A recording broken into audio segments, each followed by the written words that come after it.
WCBI News at 5 starts now.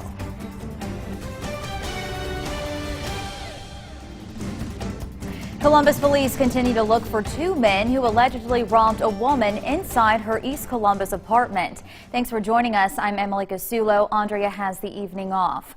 The call came from Jamestown Apartments on Forest Boulevard around 11 this morning. Investigators tell WCBI the victim says two black men came into her home, robbed her, and then locked her in a room. She waited for about 30 minutes before coming out of a room to call police. Officers are trying to get a description of the suspects and will release more information later. A Louisville man is behind bars after several months on the run. This morning, Starkville police arrested 31-year-old Jason Keith Quinn for grand larceny on a $25,000 warrant. That warrant was issued from a robbery back in August. Quinn was taken to the Oktibbeha County Jail. Oxford police are sorting through a growing credit card fraud case. Olive Branch police alerted Oxford about the suspected fraud taking place in the city. Detectives then discovered two Memphis men had used stolen credit card information to buy multiple gift cards at Home Depot, Office Depot, and Kroger. 26-year-old Dion Darden and 27-year-old Daniel Jackson are both charged with credit card fraud. The victims weren't aware someone had used their credit card numbers. Police are asking everyone in Oxford and surrounding areas to check their statements for unauthorized charges because police suspect the pair were targeting other Mid-South cities. Former Columbus police officer Kenyon Boykin drops the civil service appeal of his firing and will move forward with a federal lawsuit. Boykin's attorney, Jim Wade, says his client has the highest confidence in a trial by a federal jury. City Attorney Jeff Turnage released a statement saying, quote, "We're confident that ending Officer Boykin's employment was the proper and well-supported decision," end quote. Boykin recently filed the lawsuit. He was fired days after shooting and killing Ricky Ball while on the job. Boykin was one of three officers who attempted to pull a vehicle over that Ball was riding in last fall. Ball ran and Boykin went after him. Boykin says after he tased Ball, he saw a gun. He says Ball got up and ran away and turned toward the former officer. That's when Boykin fired his gun. Now, Boykin initially submitted his resignation, but the city council decided instead to fire him. It's becoming more common that while people are praying inside, burglars are breaking into cars outside. That's led some congregations to put together parking lot patrols, and now those patrols can be packing. A Mississippi House committee has passed the Church Protection Act that would allow church members who have carry permits and have passed certified gun safety courses to carry weapons while patrolling church grounds. The proposed law also allows certified members of church patrols to use that as a defense in case they have to use force as part of their security patrol. Hillary Clinton and Bernie Sanders will face off on the issues tonight as they prepare for the Nevada caucuses.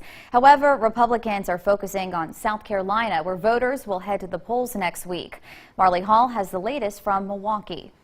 And some fast food workers in Milwaukee will call for a higher minimum wage at tonight's Democratic presidential debate. Demonstrators staged rallies like this one 2 years ago, demanding $15 an hour. More than 1,000 protesters are expected outside the debate site tonight.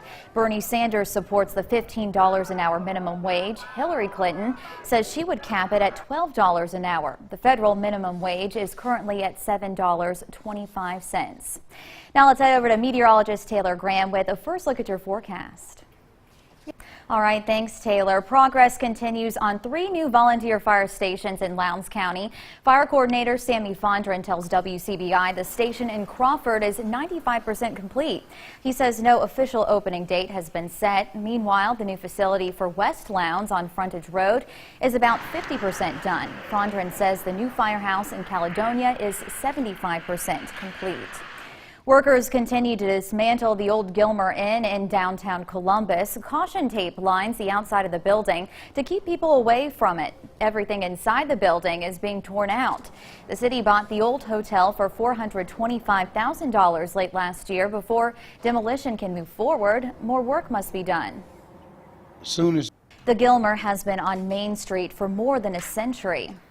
The legislative effort to make all Mississippi school superintendents appointed is halfway to becoming law. The state Senate passed the bill this morning, making the change. 55 school districts would be impacted by the move. The bill does allow the school boards to appoint the current elected superintendent to the job if they want. The bill now moves to the House, where it's been voted down in years past after clearing the Senate. The move to honor Lee County native Tim Ford is also moving forward. The House of Representatives today passed a bill which would rename the State Department of Public Safety building in Ford's memory. The Baldwin native served 24 years in the legislature, 16 of those as House Speaker. Ford died suddenly last year at his Oxford home. The measure now moves to the Senate for consideration. The city of Houston is looking to introduce a tourism tax again. The 1% tourism tax didn't pass last summer. Now the Board of Aldermen has voted again to get legislator approval on the tax. This time, city leaders are proposing a 2% tourism tax on hotels, motels, and restaurants. Mayor Stacey Parker says they've looked at how surrounding cities have thrived off of a similar tax and hope to benefit in the same way. If the legislature approves the tax issue, a special election will be held for residents this summer. Tupelo High School students prepare for their future by networking with local employers. Today's annual Career and Tech Fair brought in companies like Cooper Tire, Toyota, Jesco, and others. Students were able to see what possible careers are available in each industry, along with the necessary education and skills. February is also Career Technical Education Month. The move toward a healthier Mississippi is gaining momentum. A USDA program is giving low-income people who receive government benefits better access to fresh produce. WCBI's Allie Barton was there today as area farmers signed up for the initiative. For more information on the SNAP Merchant program, head over to our website, WCBI.com.